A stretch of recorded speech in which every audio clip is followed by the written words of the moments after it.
803페이지입니다. 욥기 42장 5절에서 6절입니다. 803페이지. 내가 주께 대하여 귀로 듣기만 하였사오나 이제는 눈으로 주를 배움나이다. 그러므로 내가 스스로 거두어 드리고 티끌과 제 가운데서 회개하나이다 라는 말씀입니다. 저는 이 말씀을 통해서 그 회개하는 그 인간의 모습하고 또 하나님의 측량할 수 없는 은혜를 느끼게 되었는데요. 전 세계 사막 중에서 사하라 사막이 있는데 그 아프리카 사하라 사막을 이렇게 횡단하는 베테랑 나그네들이 있다고 합니다. 또 원주민들 가이드들한테 뭐가 제일 두려운 일이냐라고 물어보면 태양이 뜨겁거나 마실 물이 없는 게 두려운 게 아니고 가장 무서운 것은 눈앞에 길이 사라지는 것이라고 합니다. 사막 바람이 휘몰아치고 나면 어제까지도 잘 다져놓았던 그 길이 순식간에 사라지고 없다면 얼마나 황당한 일일까요? 내 힘으로는 단 한 걸음도 나아갈 수 없는 것, 그것이 바로 이기입니다. 우리 인생도 어제까지 멀쩡했던 나날들이 하루아침에 사라지고 강야 같은 인생을 만날 때가 있습니다.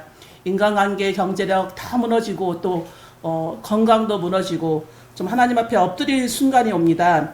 그럴 때 절망의 광야가 우리 눈앞에 펼쳐지는데요.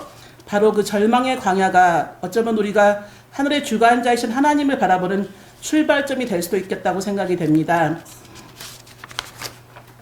고난은 유익한가라는 말씀을 생각하게 되었습니다. 우리가 하나님의 사랑을 더욱 깊이 이해하기 위해서는 아가서도 읽어야 되고 또 욥기도 읽어야 되는데 또 시편의 그런 기도들도 읽게 됩니다. 이러한 욥기는 우리에게 이해할 수 없는 고난의 현실 속에서 하나님이 여전히 우리를 사랑하신다는 것을 믿게 되는 그런 성경입니다. 주인공 욥은 1장에서 1장 9절까지 말씀을 보면 우스 땅에 욥이라는 사람이 있었는데 아들이 7명이었다고 합니다. 딸이 3이 있고 소유물이 엄청나게 많았으며 동방 사람 중에서 가장 훌륭한 자라고 표현되어 있습니다. 당대 최고의 지혜자라고 했습니다. 그런데 놀랍게도 이제 1장에서 2장에서 천상에서 회의가 벌어집니다. 거기 회의는 무엇이었냐면 이제 하나님이 욥을 좀 자랑하게 되는데요. 욥은 정말 의인이다 자랑을 하니까 그 이제 사탄이 여호와께 말씀하되 욥이 어찌 까닭없이 하나님을 경외하리까라고 말하게 됩니다. 이제 주의 손을 펴서 그의 모든 소유를 치소서 그리하면 틀림없이 주를 향하여 욕하지 않겠나이까라고 말하게 됩니다. 정말 우리가 이제 살다 보면 어떤 사람이 잘 살고 이러면은 저 사람은 정말 하나님이 축복한 사람이라고 말하게 되는데 까닭없이 뭐 하나님이 저렇게 좋겠냐라고 이제 그렇게 말하게 되죠. 그래서 이제 하나님이 사탄에게 내 손에 맡기노라 이렇게 말하게 됩니다. 그럴 때 좀 특별한 것은 하나님이 선뜻 그렇게 요구에 응했다는 것입니다. 욥의 고난이 이제 시작되게 되죠. 까닭없이 받는 고난의 어떤 이유가 됩니다. 욥은 그때부터 자녀와 모든 자녀를 그 가진 것을 다 잃어버리고 그 아내도 이렇게 욕을 하면서 하나님을 욕해라. 왜냐하면은 이제 욕창이 나서 온몸이 이제 가렵고 티끌 속에서 있었기 때문에 그렇게 재 속에서 있는 그 남편을 보면서 이렇게 말하게 됩니다. 42장 6절에 보면 그러므로 내가 스스로 거두어 드리고 티끌과 제 가운데서 회개하나이다. 욥은 그럴 때도 계속 회개를 하게 됩니다.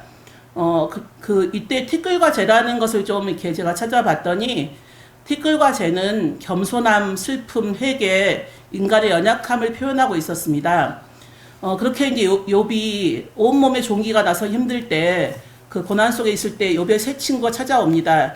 이 새 친구에 대한 뭐 그런 설교들은 이제 많이 이제 유튜브에도 많이 나와 있고 많은 목사님들이 설교를 하게 되는데 어쩌면 그 새 친구에 하는 논쟁 같은 게 우리가 자동차가 있으면 이렇게 공회전 한다고 하듯이 그렇게 37장까지 계속 논쟁을 하게 됩니다. 첫 번째 친구 엘리바스는 전통적인 경건주의자였습니다. 그래서 욥에게 말하기를 너는 스스로 죄를 인정해라. 주께 엎드리면 형통하다. 이런 많은 그 공식 가운데 있는 우리의 모습을 말하고 있습니다. 또 두 번째 친구 빌닷이라는 사람은 권위주의자여가지고 인간은 벌레이자 쓰레기다. 욥이 너가 만약에 깨끗하다면 의롭다면 긍휼을 구해 보아라 라고 말을 하게 됩니다. 그리고 세 번째 친구 소발은 어쩌면 이렇게 신학 전공자처럼 이렇게 막 그는 그런 얘기를 합니다. 욥이 눈이 멀었다고 말하면서 욥을 안타까워하게 됩니다. 그런데 이제 나중에 나온 그 엘리후라는 사람이 있는데 이게 좀 특별한 사람이 이제 왔는데 그 엘리후라는 사람은 부스 사람 바라겔의 아들이고 세 친구보다는 좀 젊은 사람이었다고 합니다. 그래서 요백에 자신의 지나침을 너무 의로움을 지나치게 주장한다. 요백에도 이제 불평을 말하고 또 새 친구한테도 요배 고난을 정지하지 말아라 하면서 새 친구도 이렇게 문제 있다라고 말을 하게 됩니다. 이러한 엘리후는 이런 이제 하나님이 나타나기 전 가교 역할을 한다고 합니다.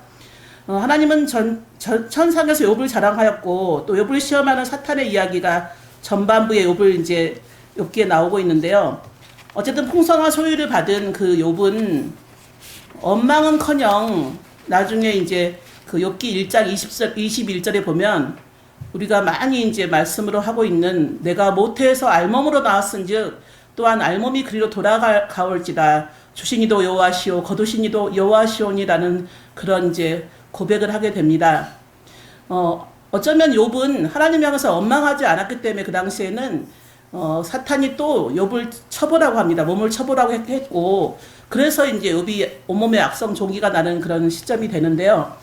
욥의 아내가 뭐 원망하고 죽으라라고 하는 것처럼 그렇게 이제 새 친구가 거의 37장까지 계속 이제 이렇게 논쟁을 벌이게 됩니다. 그러다가 갑자기 이제 화면이 바뀌면서 상황이 딱 바뀌면서 욥기 38장에서 하나님이 딱 대면하게 되는 일이 있습니다. 하나님이 폭풍우 속에서 나타나셔가지고 욥에게 이제 나타나게 되는데요. 그때 이제 제가 오늘 다룬 그 77가지 질문이 나옵니다. 정말 창세기 1장 9절에서 10절까지 하나님이 묻힐 땅이라 부르시고 모인 물을 바다라 부르시니 이제 하나님이 창조를 하게 되고 시편 107편 25편에도 여호와께서 명령하신즉 광풍이 일어나 바다 물결을 일으키는도다 이렇게 해서 하나님이 이제 그 권위를 좀 보여주는 그런 이제 질문들이 계속됩니다. 그래서 우리가 이제 하나님이 우리를 창조하셨고 우리 우주 만물을 이렇게 창조하셨는데 하나님의 그 질서를 깨닫게 해주신 그 6일간의 창조 끝에 7일날 안식하는 것은 하나님의 질서를 깨닫게 해주시기 위해서 지으셨습니다. 근데 또 그 광풍이 막 일어나니까 다시 하나님이 고요하게 만드시고 그래서 이런 이제 말씀을 들으면서 뭘 깨달았냐면 이 광풍이라는 게 우리의 그런 궁극적인 목적지가 아니라는 거. 우리가 신앙생활을 잘하면 뭐 종교생활 잘하면 행복이 온다고 맨날 생각을 하는데 우리가 가장 그 궁극적으로 가치를 가진다면 거룩으로의 그런 삶입니다. 욥처럼 우리는 어떤 파도 끝에 올려져 있는 인생을 살게 되는데요. 하나님이 그럴 때마다 직접 나타난 이유는 욥과 그 하나님과 관계, 그 파트너 삼는 그런 것이 중요하다고 생각이 됩니다. 여호와의 인자하심을 헤세드라고 하는데 그 인자하심을 깨닫게 하려고 지금 이렇게 나타나신 하나님을 볼 수 있습니다. 시편 43편에서 표현하는 것처럼 정말 우리는 여호와의 인자하심이 영원한 그런 것을 알게 됩니다. 그래서 욥기 38장부터 41장까지 많은 분량에 거쳐서 이제 이런 질문들을 하게 되는데요. 정말 우주의 그런 질서, 세계의 질서, 정말 세상이 선과 악으로 딱 구별되고 단순화할 수 없는 게 세상이고 우리는 이렇게 뭐 권선징악 그래가지고 이제 나쁜 일을 하면 뭐 나쁜 결과가 오고 좋은 일을 하면 좋은 결과가 온다는데 이 욥기에서는 그런 것보다는 용서와 긍휼, 인내와 사랑이 정말 중요하다. 그런 것들이 없이 권선징악만 계속되는 세상을 말하고 있지 않습니다. 하나님께서 폭풍 가운데서 말씀하셨다고 표현하고 있는데 하나님의 주권 속에 우리가 있다는 게 가장 중요하다고 생각이 됩니다. 하나님이 한 질문 중에 제게 특색 있는 걸 제가 막 발견했습니다. 정말 하나님이 어떤 작가 같기도 하고 또 뭐 시인 같기도 하고 또 어떨 때는 좀 황당무계한 그런 말씀을 하는 거 아닌가라고 생각될 정도의 그런 몇 가지 질문을 제가 해보겠습니다. 첫 번째는 내가 땅에 기초를 놓을 때 내가 어디 있었느냐. 두 번째는 누가 땅의 크기를 정하였느냐. 그 다음에 18번째는 눈 창고에 들어가 본 적이 있느냐. 19번째는 우박 창고를 본 적이 있느냐. 22번째는 폭풍을 위하여 누가 길을 내느냐. 번개의 길을 누가 정하였느냐. 27번은 얼음은 누구의 태에서 나왔느냐. 28번 서리는 누가 낳았느냐. 조금 이렇게 좀 이렇게 우리가 이해할 수 없는 그런 말씀을 계속 하는데 이게 123절에 이르게 이렇게 길게 말씀하셨습니다. 이 질문들의 그런 요점은 뭐냐면 만물의 창조주는 하나님이시다. 그리고 하나님 안에서 일하고 우리는 하나님 안에서 쉼을 누리도록 창조된 사람이다. 그런 것들을 강조하고 있습니다.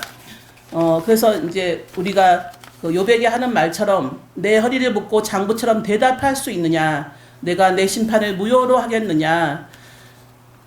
내 팔이 하나님의 팔과 같으냐? 그들의 얼굴을 흑암에 가둘 수 있느냐? 이렇게 우리는 이런 질문들을 통해서 인간에게 정말 한계가 있구나. 지혜와 능력도 한계가 있구나. 하나님의 창조와 통치의 지혜를 보여주기 위해서 이렇게 말씀을 계속 하고 있습니다. 조금 이렇게 동화 같은 얘기인데요. 벌들이 막 얘기를 막 했었대요. 하나님에 대해서 얘기하면서, 아, 나는 벌침이 한 개 있어. 근데 우리 하나님은 벌침이 2개래. 이렇게 하면서 얘기를 한대요. 그러니까 우리 하나님이 되게 하나님은 뭐 재벌이시대 이렇게 하면서, 아, 돈이 얼마 있으시대 이렇게 하는 것처럼 우리 인간들은 이렇게 어느 하나를 가지고 있으면 하나님 한 10개쯤 가지고 있고 100개쯤 가지고 있고 약간 그런 어떤 비교 대상으로 많이 보는 것 같아요. 그래서 그런데 하나님께서는 누가복음 18장 27절에서 이르시되 무릇 사람이 할 수 없는 것을 하나님은 하실 수 있느니라 라고 이제 말씀하셨거든요. 그래서 우리가 살다 보면 인과응보라 그래갖고 어떤 원인이 있으면 결과가 딱 오고 또 우리 행한 대로도 대가를 받고 이런 것이 이제 우리 인간사에 살아가는 내용인데요. 하나님은 그런 존재는 아닌 것 같아요. 저는 이제 어렸을 때 이제 어떻게 생각을 했냐면 하나님이 저는 이제 책을 좀 좋아해가지고 6학년 때 제가 이제 독서상을 받았는데 그때 당시에 600권 책을 읽어서 독서상을 받았었어요. 근데 그때 그게 좀 많은 책을 읽은 거에 들었더라고요. 그래서 저는 책을 읽었는데 제가 이제 작은 아비들도 좀 많이 읽고 오빠들도 많이 있다 보니까 책이 제 나이에 맞지 않는 책을 계속 읽은 거예요. 그래서 제가 이제 막 그런 거 쇼펜하우어, 니체 막 이런 걸 막 읽다 보니까 6학년 때 이미 사상이 이렇게 이상하게 물들어가지고 제가 신이 살아가면 일찍 죽는 데를 믿었어요. 제가 신이 살아가면 정말 일찍 죽는다. 나는 신이 나를 사랑하지 않았으면 좋겠다. 빨리 죽는다. 제가 생각을 했어요. 왜냐하면 철학책을 계속 읽을수록 신이 사랑하는 자들은 일찍 죽어요. 정말. 그래서 그렇게 이제 거기에 빠져가지고 제가 어떤 사람을 딱 보면 이제 저 사람이 다음엔 나를 못 만날 거라고 생각했어요. 저는 6학년 때까지 그런 사고방식 가지고 있었어요. 저 사람은 오늘 이제 죽을지도 몰라. 이런 거. 그래서 제가 어떤 사람을 만나거나 이 사람을 다음에는 볼 수 없는 존재로 알았어요. 왜냐하면 신이 살아가면 일찍 죽는다 생각을 했거든요. 하나님을 알지 못했기 때문에 늘 그렇게 생각을 하고 살았었어요. 그래서 어떤 사람하고도 얘기를 하지 않았어요. 저 사람은 죽을 사람이니까 내가 꼭 얘기를 하지 말아도 되겠다. 내가 이제 얘기해서 친해지면 저 사람이 죽었을 수도 있다. 이렇게까지 생각을 했어요, 제가. 그러니까 제가 이제 약간 그 나이에 맞지 않는 책을 잘못 읽은 예에 들어가거든요. 그래서 그런 사람이었었거든요. 근데 제가 중1 때 하나님을 만나고 특히 욥기를 그때도 저도 읽었는데 욥기가 이제 이렇게 고난을 당하는 거를 저는 어떻게 생각했냐면 고난을 저렇게 당하게 해가지고 하나님이 되게 친하려고 그러나 보다. 욥하고 너무 친하게 지내고 싶어가지고 고난을 팍 준 다음에 이제 이렇게 은혜를 경험하게 하나 보다. 저는 그렇게 생각했어요. 그래서 이렇게 하나님이 욥을 막 이렇게 막 그 종기가 나게 하고 제 가운데 뒹굴게 하면서 아주 하나님 편으로 만들어가지고 이제 완전히 이제 하나님이 장악하려고 하나 보다. 그런 생각을 저는 많이 했었거든요. 그래서 근데 그게 이제 제가 욥기를 잘 보니까 하나님을 경외하고 신뢰하는 것이 얼마나 중요한지 우리가 이제 벌들이 뭐 침이 1개 있는데 하나님 2개 있다 이런 게 중요한 게 아니라 이 측량할 수 없는 하나님을 경험하는 게 정말 중요하다는 걸 알게 됐어요. 그래서 귀로만 듣던 하나님을 눈으로 봅니다. 그래서 하나님은 얼굴이 없다고 막 그렇게 막 인식하고 있었는데 이렇게 만날 수 있는 폭풍우 가운데 만날 수 있으면 참 좋겠다라는 생각을 했었거든요. 그래서 욥기 결말이 이제 해피엔딩이 되고 욥의 고난이 한순간에 사라지고 이제 마지막 장에서는 소유가 갑절로 회복되면서 아들 7과 딸 3을 낳고 140년을 더 장수하며 살았다고 합니다. 저는 그래서 오늘 이 말씀을 통해서 뭘 느꼈냐면 우리는 절대적인 의존자가 하나님이라는 걸 제가 알게 됐어요. 절대적으로 하나님께 의존해야 되고 우리가 이제 가지나무, 포도 얘기를 많이 하는데 이 가지가 포도나무에 의존하는 것은 정말 우리가 주님께 의존하는 것 같다. 그리고 우리 하나님이 이제 이렇게 여호와라고 할 때가 있고 하나님이라 할 때가 있는데 여호와라는 것은 보니까 언약의 하나님, 친밀한 분을 상징하더라고요.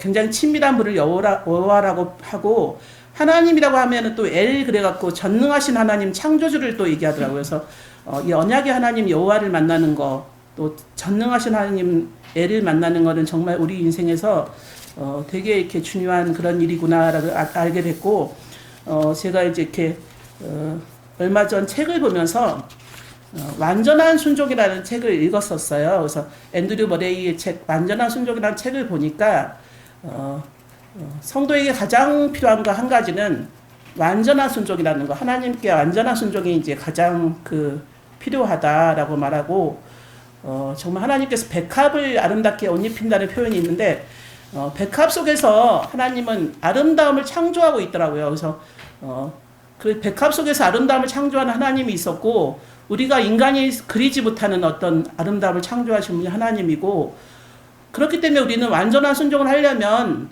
하나님의 말씀을 들어야 되더라고요. 그래서 미가서 1장 2절에 너희는 다 들을지어다, 거기에 있는 모든 것들아 자세히 들을지어다. 미가서 6장 1절에 너희는 여호와의 말씀을 들을지어다, 너는 일어나서 산을 향하여 변론하여 작은 산들이 내 목소리를 듣게 하라 하셨으니 라고 말했습니다.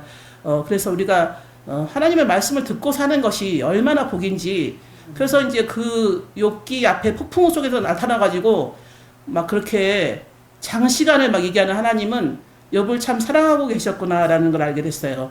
그래서 우리가 그 고난과 재난을 통과하고 나면 그 자유로운 사랑 안에서 하나님이 만드신 세계를 알게 된다는 걸 알게 됐어요.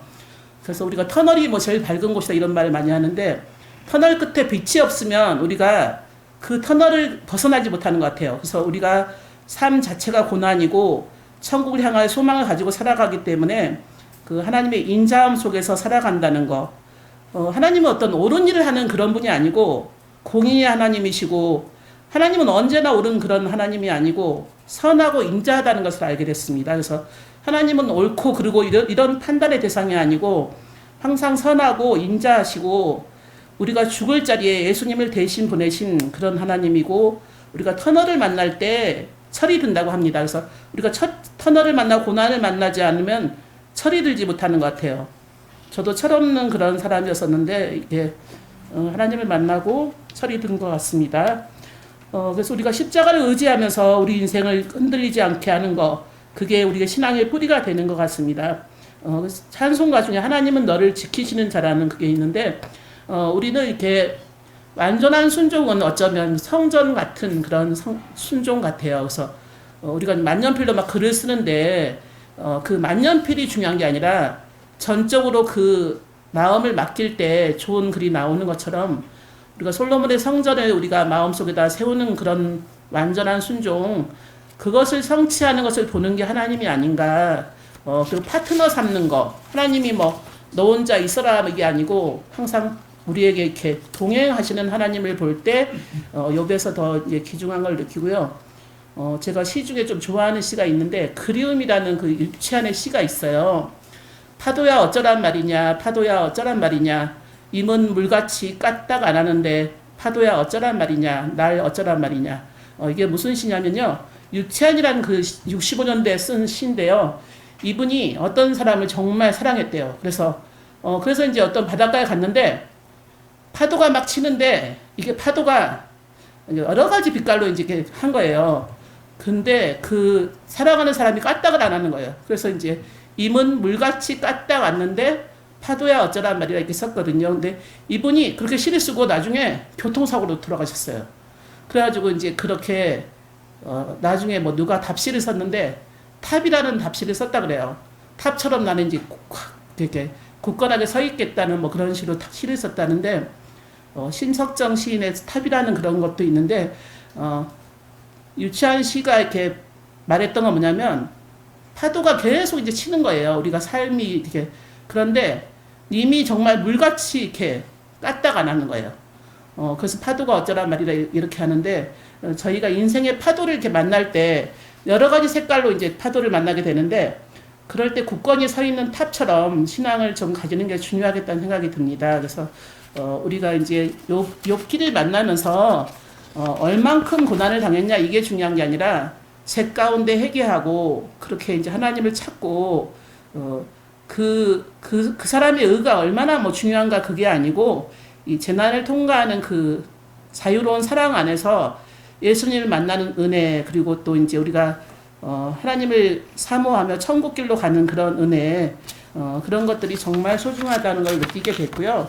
우리는 정말 절대적인 순종을 해야 되고, 깊은 평온함 가운데 예수님의 마음을 닮아가는 게 얼마나 중요한지, 평온하지 않으면 예수님의 마음을 담기가 어려운 것 같아요. 그래서 평온하면서 예수님 안에서 안식할 때 우리가 깊은 그런 평안을 누리게 되고, 또 성령의 열매를 맺으면서 믿음의 경주를 하루하루 할 때 긴밀한 친교를 하나님과 하게 되는 것 같아요. 그래서 욥이 이제 그 당대 의인이라고 하는데 하나님을 의지하면서 친밀한 교제를 나누는 게 아닌가. 하나님이 찾아와가지고 이렇게 폭풍 가운데서 대화 나누는 것처럼 우리들도 날마다 이렇게 임재를 경험하면서 하나님이 욥에게 말씀하신 그 언약의 하나님, 친밀한 하나님을 경험하는 그런 성도들이 되기를 말씀드리며 말씀을 마치겠습니다.